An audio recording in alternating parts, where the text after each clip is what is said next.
is Laurent Birade. I'm a principal at CECL within the RQS division. I'm the head of CECL and IFRS 9 for the Americas.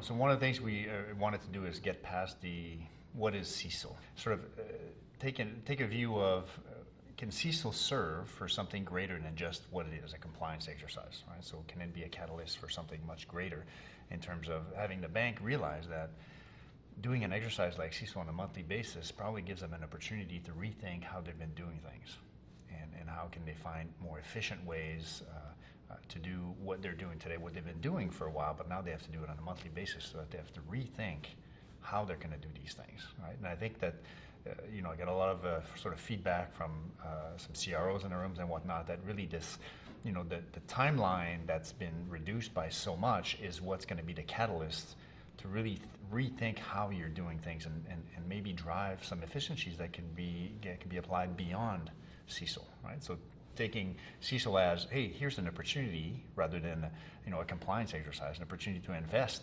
such that we can rethink our processes, make them more efficient. If we can run this on a monthly basis, certainly we can extend this to doing things like CCAR, business as usual forecasting, these types of things, and really try to capture the bank's intellectual property in developing this process.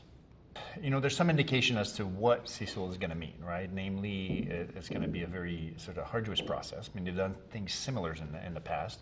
It's going to be a lot more frequent an exercise, but it's also going to drive a lot of volatility in the financial statements to a level that hasn't been seen before. So they call CECL the biggest change to accounting ever, right? So that's quite a statement.